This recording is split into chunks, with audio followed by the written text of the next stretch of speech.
Dom Bratva had laughed at 100 doctors with the same line. "Heal me for $1 million and I'll write the check tonight." $14 million, 2 years, the best surgeons in the world. None of them could make his legs move again. So when a barefoot black girl in a torn dress wandered into his private courtyard and said, "I can fix you, mister," he didn't get angry. He laughed harder than he'd laughed in years. "You!" Dom wheeled his $47,000 chair closer, grinning like a wolf. "You're going to heal me? How long would this miracle take, little roach?" The girl didn't flinch. 7 seconds. The courtyard exploded. 30 guests, 8 bodyguards, crystal glasses trembling with laughter. Dom pulled out his checkbook, tears streaming down his face. "Perfect. Heal me in 7 seconds, street rat. $1 million. But when you fail, you belong to me. Forever. My property." The 6-year-old girl looked up at the most dangerous man on the eastern seaboard and whispered, "Okay." No one at that table knew they were about to witness something that would change every single one of their lives. 7 seconds later, grown men would drop to their knees, hardened killers would cross themselves, and Dom Bratva, the man who'd ordered executions without blinking, would be weeping in front of everyone. But first, let's go back 45 minutes. Before we jump back, hit subscribe so you don't miss what happens next. Trust me, this one's different. 45 minutes earlier.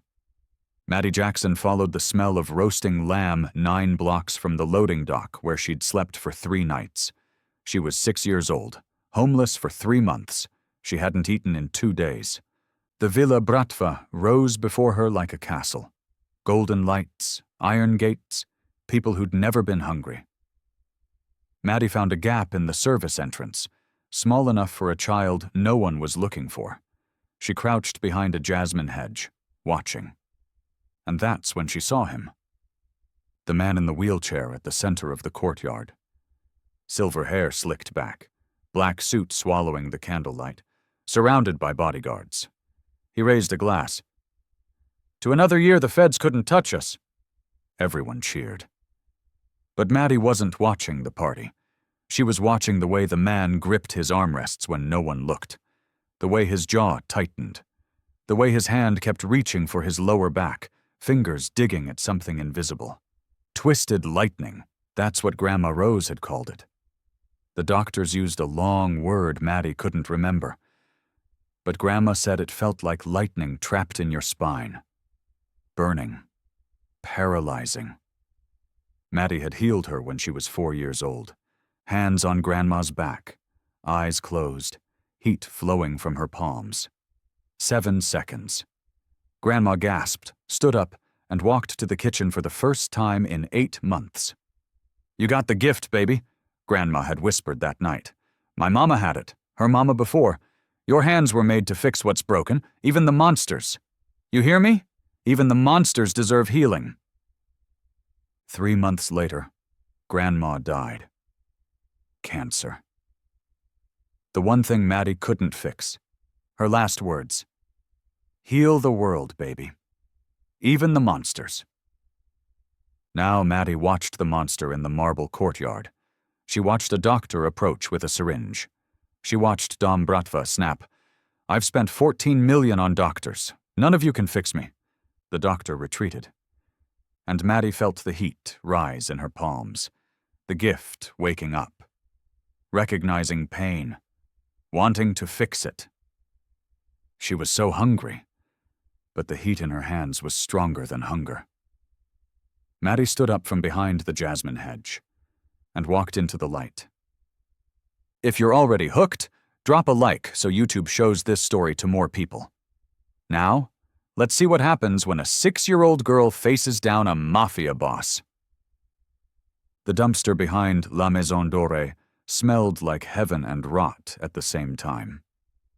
Maddie pressed her small body against the brick wall, waiting for the kitchen door to close. A chef in a white coat tossed 2 black bags into the bin, lit a cigarette, scrolled his phone for 30 seconds, then disappeared back inside. She moved fast. 6 years old and already a ghost. The first bag had coffee grounds and wet napkins. Useless.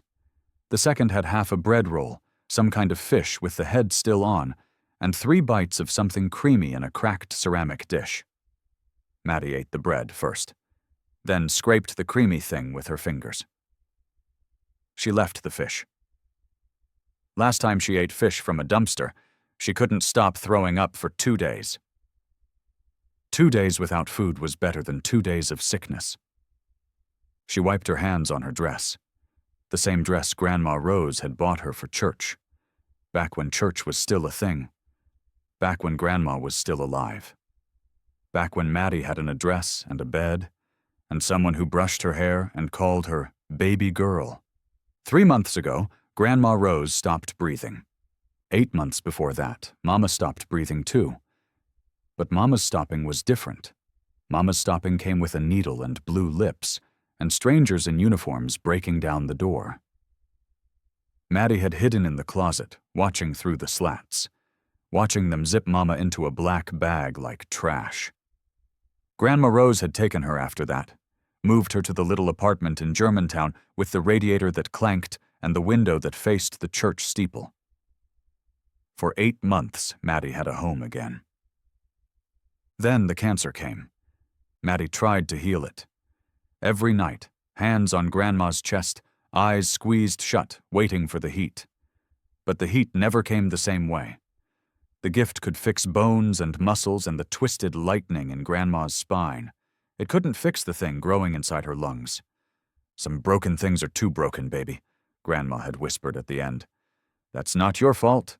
That's just God calling me home." Now Maddie had no home. No Mama, no Grandma. Just the streets and the dumpsters and the heat in her hands that woke up whenever someone nearby was hurting. She climbed out of the alley and turned the corner, and that's when she saw it. Golden lights floating in the darkness, music, laughter, a villa rising behind iron gates like something from the picture books Grandma used to read her. The smell hit her next. Lamb, butter, rosemary, bread baking. Real food.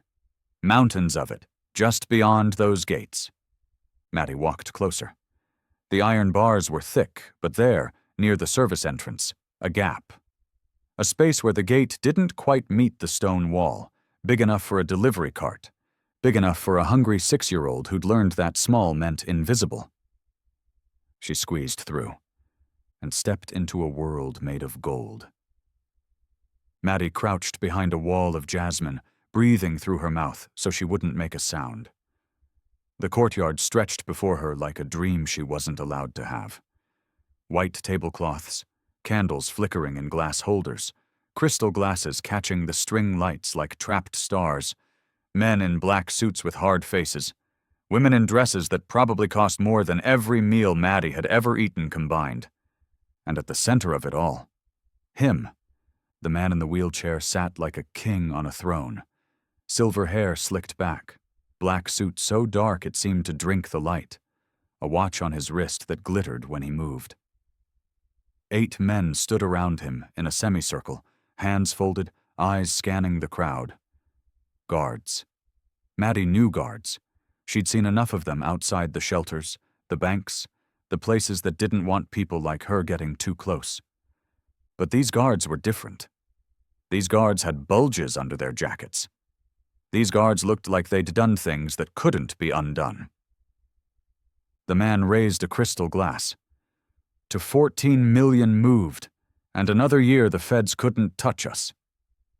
Everyone cheered, everyone laughed, everyone drank. Then a doctor approached. Maddie could tell he was a doctor by the way he walked. Careful, important, carrying a black leather bag. He leaned down and whispered something to the man in the wheelchair. The man's smile disappeared. "You said the injections would work, Dr. Marchetti."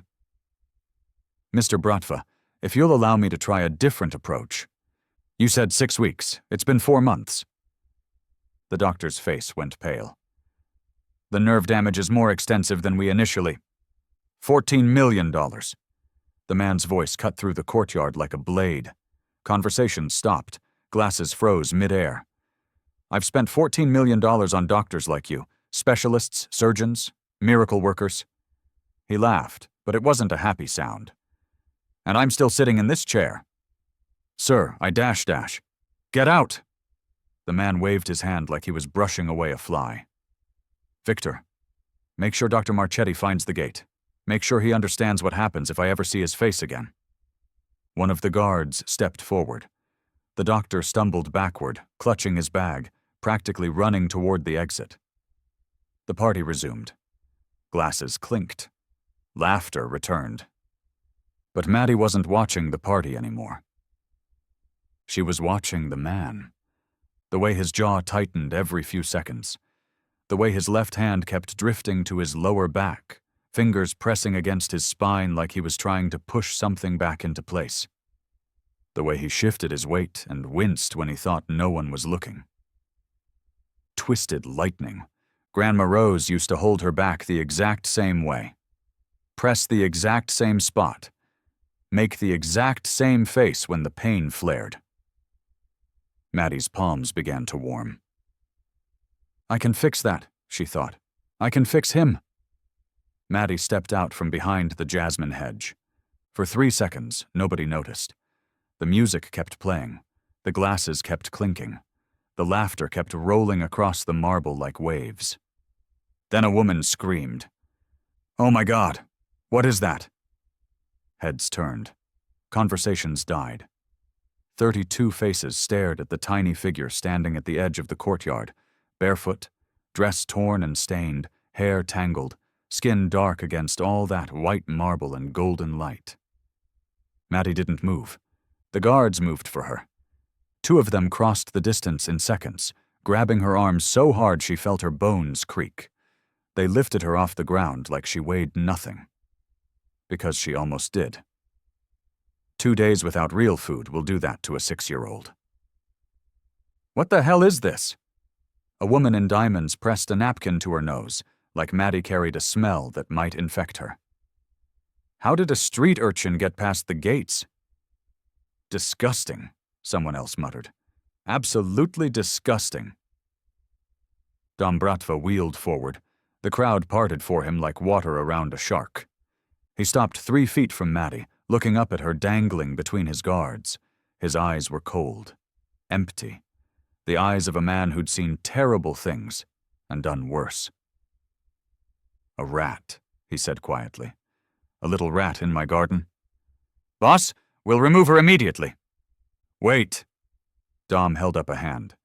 He studied Maddie the way someone might study an insect before crushing it. How did you get in here, Roach?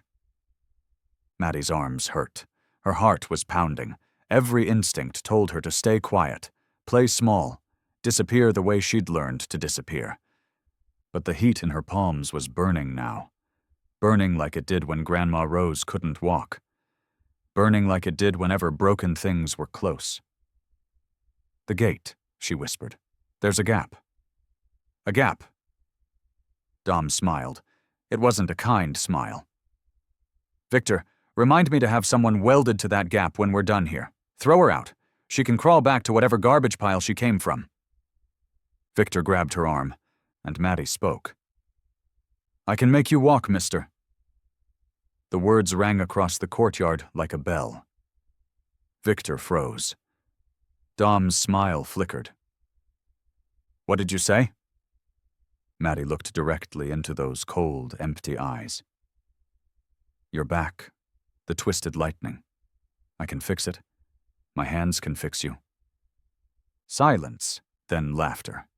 It started with one guest, then spread like wildfire.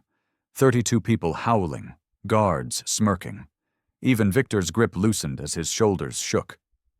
Dom Bratva laughed loudest of all, tears streaming down his face, hand slapping his armrest. You, he gasped for breath. A filthy street rat is going to heal me? He pulled out his checkbook, still laughing. Fine, $1 million if you fix me, little roach. But when you fail, and you will fail, you belong to me, forever.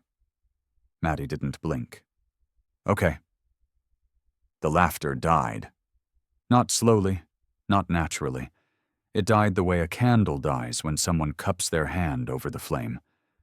One moment the courtyard was howling. The next, silence so thick Maddie could hear her own heartbeat. Victor released her arms. She dropped to the marble, caught herself, stood. Nobody moved. Dom Bratva stared at her. The amusement was gone from his face now, replaced by something else. Curiosity, or maybe the first flicker of something he hadn't felt in years.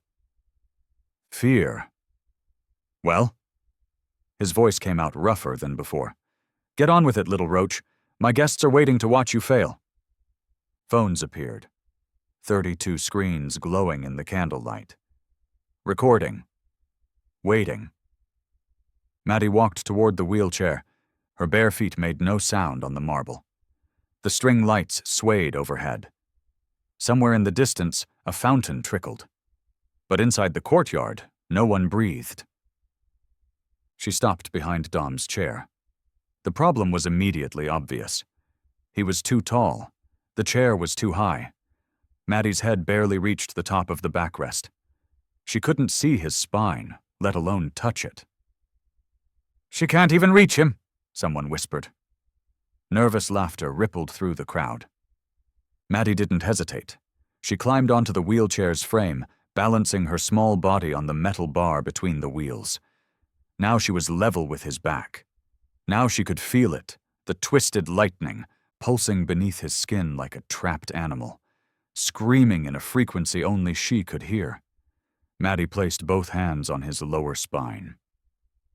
Dom flinched. "Your hands are warm." She closed her eyes and let the heat flow. It started in her chest, the same place where she felt love, where she felt grief, where she'd felt Grandma Rose's last heartbeat against her cheek. The heat gathered there, then traveled down her arms, through her wrists, into her palms, and finally, into the broken thing beneath her fingers. 1. Dom's shoulders tensed. 2. His grip on the armrests tightened. 3. A golden glow flickered around Maddie's hands. Or maybe it was just the string lights. Maybe it was just a trick of the candles. 4. Dom made a sound, low, guttural, like something was moving inside him that hadn't moved in years. 5. His back arched, his jaw clenched, veins bulged in his neck. 6. "What?" Dom gasped. "What are you—" 7. A sound like a muffled crack echoed through the courtyard, like a knuckle popping, like a door unlocking after years of rust. Dom screamed. His left leg twitched, then his right, then both legs began to shake. Not with pain, but with something else. Life. Maddie opened her eyes, removed her hands, and stepped back from the wheelchair. The courtyard was frozen. Phones still recording. Mouths hanging open.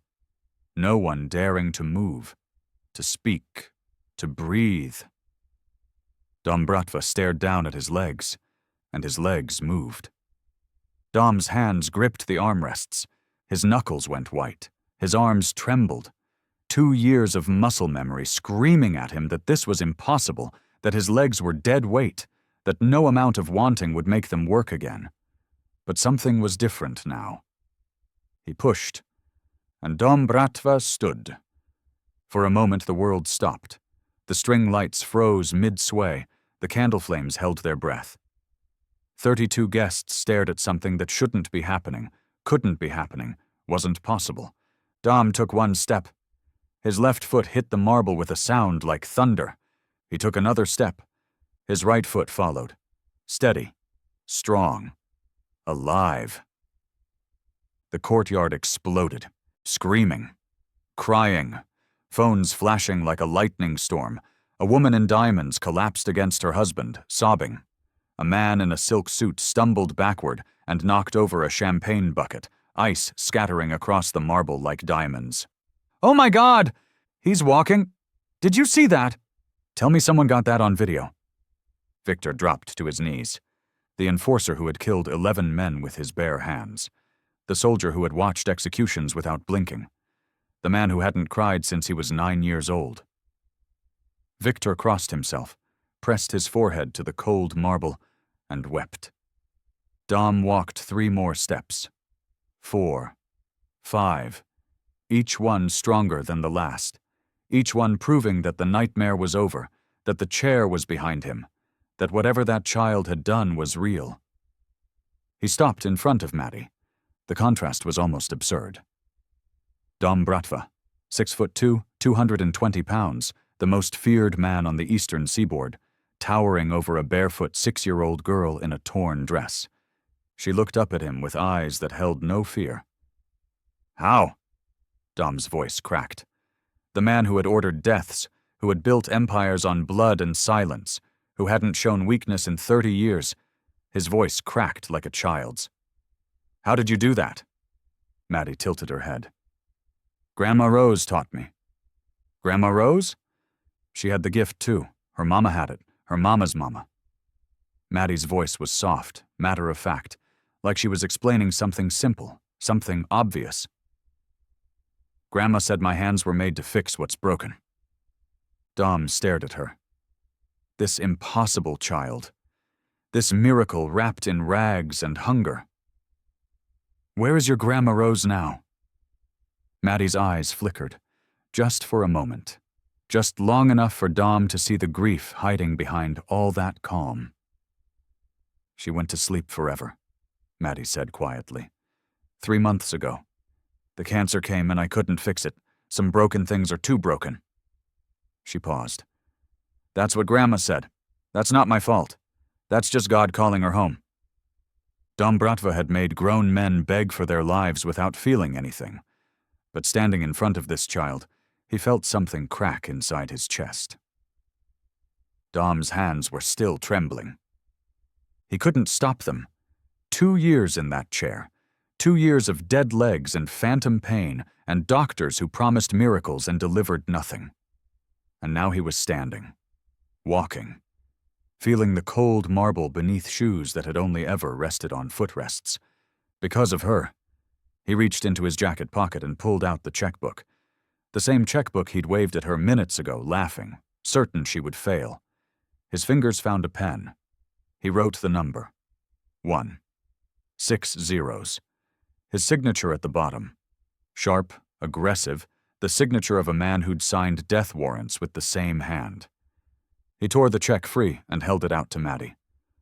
"A deal is a deal, little one. $1 million. It's yours." Maddie stared at the paper, her head tilted to one side, her brow furrowed.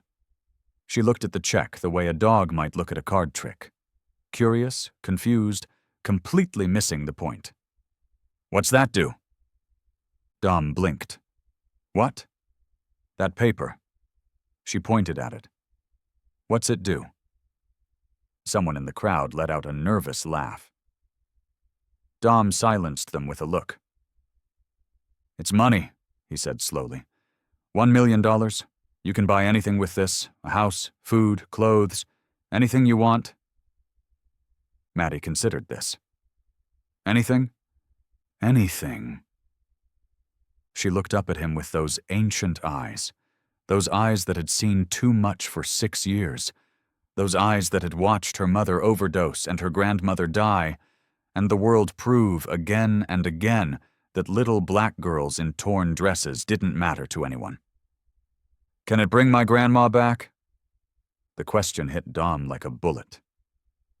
Silence swallowed the courtyard. The phone stopped recording. The whispers stopped whispering. Even the candle flames seemed to freeze, waiting for an answer everyone already knew. Dom opened his mouth, closed it. What could he say? He'd ordered men killed. He'd destroyed families. He'd built an empire on fear and blood and the certainty that money could fix anything, buy anyone, solve every problem. But he couldn't buy back the dead. "No," he whispered. "No, it can't do that." Maddie nodded like she'd expected that answer. "Then I don't want it." She pushed the check away with one small hand, gently, almost apologetically. "Can I just have some bread, mister? I'm really hungry. I haven't eaten in 2 days. Dom Bratva had made men beg. He'd watched enemies weep for mercy. He'd sat through confessions and betrayals and final words without feeling anything at all. But this 6-year-old girl who didn't want $1 million, who just wanted bread, who had healed him and asked for nothing but food. His hand began to shake. The check slipped from his fingers. It floated to the marble like a dead leaf, landing face up in the candlelight. $1 million. Worthless. Dom Bratva had never served anyone in his life. Not his lieutenants, not his lovers, not even his mother in her final days. Men like Dom didn't serve. Men like Dom were served. That was the natural order of things. But tonight, the natural order was broken. He led Maddie through the villa's marble halls, past oil paintings worth more than apartment buildings, past guards who stared in disbelief, into a kitchen larger than most houses. He pulled out a chair, sat her down at a table made of reclaimed Italian oak. And then Dom Bratva, the most feared man on the eastern seaboard, personally fixed a plate of food for a 6-year-old homeless girl. Lamb, roasted potatoes, fresh bread with butter, a glass of milk. Maddie ate like she was afraid the food might disappear, hands moving fast, cheeks bulging, eyes darting between the plate and Dom like she expected someone to take it all away. He let her eat in silence. When she finally slowed down, breadcrumbs on her chin, he leaned forward. "Tell me about Grandma Rose." Maddie swallowed, took a gulp of milk, wiped her mouth with the back of her hand. "Grandma Rose was a midwife, back in Georgia. She helped mamas have their babies." Maddie picked at a piece of lamb. "But that wasn't her real gift. Her real gift was her hands." "Her hands?" "She could pull pain out, just—" Maddie made a motion, like she was drawing something invisible from the air. "Pull it right out of people. Headaches, backaches, the twisted lightning. Grandma said her mama could do it too, and her mama's mama all the way back." Dom listened. This man who had ordered executions, who had watched men die without flinching. He listened to a child talk about magic hands and Georgia midwives like it was the most important testimony he'd ever heard. "When did she die?" Maddie's hands stopped moving. 3 months ago, the cancer came. I tried to fix it, every night." Her voice got smaller. "But some broken things are too broken." "What did she say, at the end?" Maddie looked up at him, those ancient eyes, those eyes that held more grief than any child should carry. "She said, 'Your hands are mine now, baby. Heal the world, even the monsters.'" Maddie paused. "She made me promise." Dom's chest tightened. "Why would you heal a monster like me?" Maddie shoved another piece of bread in her mouth, chewed, swallowed. "Because you were hurting." She said it simply. Obviously, like he'd asked why the sky was blue. "Monsters hurt because they're broken inside. Grandma said that's why they become monsters in the first place." Dom stood abruptly. His chair scraped against the floor. "Excuse me?" He walked out the back door, past the garden, into the darkness. Victor found him 20 minutes later, sitting on a stone bench beneath an olive tree, weeping like a child. The videos went viral by midnight. 32 phones, 32 angles, 32 witnesses to the impossible. By morning, the clips had been shared 100,000 times. By noon, 1 million. By sunset, the whole city knew. The miracle child. The little black girl who made the crippled Mafia boss walk. Dom kept Maddie at the villa, gave her a room with a bed softer than anything she'd ever touched, posted guards at every door. But he knew the truth. Word travels fast in the underworld, and power, real power, attracts predators. The Kozlov syndicate made their move 3 nights later. 4 men. Black SUV, silenced weapons. They came over the east wall at 2 a.m., cutting through the garden like shadows. professional, efficient. They'd done this 100 times before. They didn't expect Victor. The enforcer was standing in the hallway outside Maddie's room when the first Kozlov soldier rounded the corner. Victor broke his neck before the man could raise his weapon. The second soldier got one shot off. It missed by inches before Victor put him through a window. The other guards joined the fight.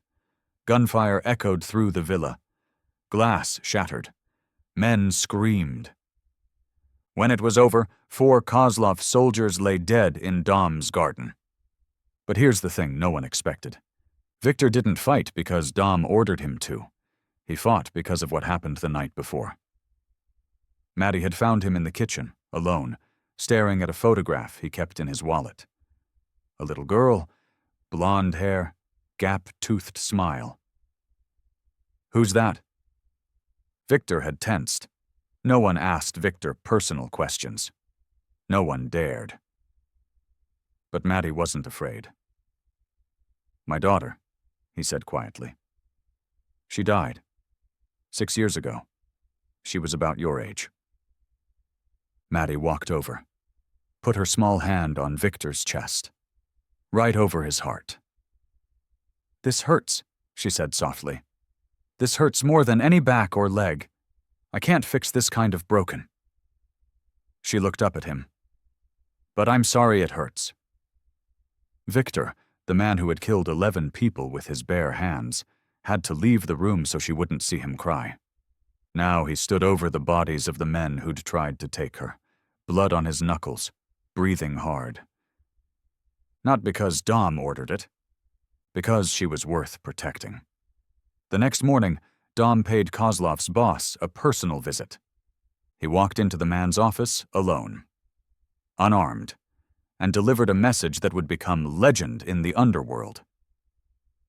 "Touch one hair on that child, and I will burn your bloodline from the earth, every cousin, every nephew, every son. I will erase the name Kozlov from existence." He meant it. But walking back to the villa, Dom realized something that shook him more than any threat he'd ever made. He wasn't protecting an asset. He wasn't protecting leverage. He was protecting his redemption.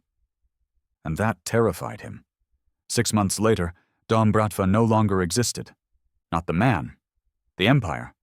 The drug routes were closed. The protection rackets dissolved. The weapons shipments canceled. 14 lieutenants were given 2 choices: go legitimate with severance packages that would make investment bankers weep, or face the consequences of staying in a game that no longer had a king. Every single one chose the money. The lawyers worked overtime. Shell companies unwound, assets liquidated, blood money transformed into something clean, or as clean as it could ever be.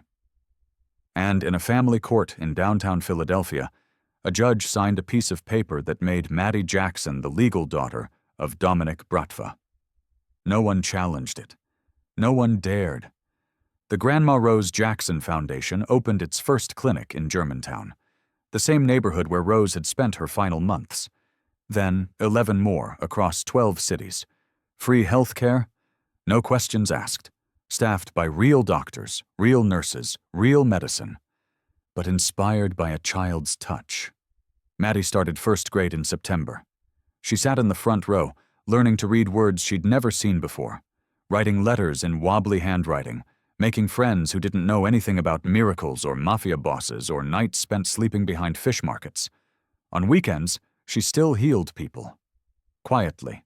No cameras, no viral videos, just Maddie and her warm hands and the broken bodies that somehow found their way to her. Some things you can't turn off. Some gifts demand to be used. On a Tuesday afternoon in March, Dom sat on a park bench watching Maddie play with other children. The sun was warm. The sky was blue. Normal sounds filled the air. Laughter, bird song, the creak of swing sets. Victor stood nearby. Old habits die hard. "You could have ruled cities, boss." Dom didn't look away from Maddie. She was climbing the monkey bars, laughing at something another girl said. Completely ordinary, completely free. I did rule cities, Victor. His voice was quiet. I was still paralyzed. Victor said nothing. There was nothing to say. Across the playground, Maddie spotted Dom watching. Her face lit up like sunrise. She jumped from the bars, hit the ground running, sprinted across the grass with her arms wide open. She crashed into his legs, hugged them tight. "Daddy! Daddy, watch me on the swings! I can go so high now!" Daddy. The word hit Dom somewhere deep, somewhere he thought had died decades ago. He smiled. Not the wolf smile, not the predator smile, not the smile he'd worn like armor for 30 years. A real smile, the first one since he was a boy. "Show me, baby girl." Maddie grabbed his hand and pulled him toward the swings. Victor followed at a distance, watching the most feared man he'd ever known get dragged across a playground by a 6-year-old in pink sneakers. Some miracles take 7 seconds. Some take a lifetime. Either way, healing starts when we let the small hands reach us,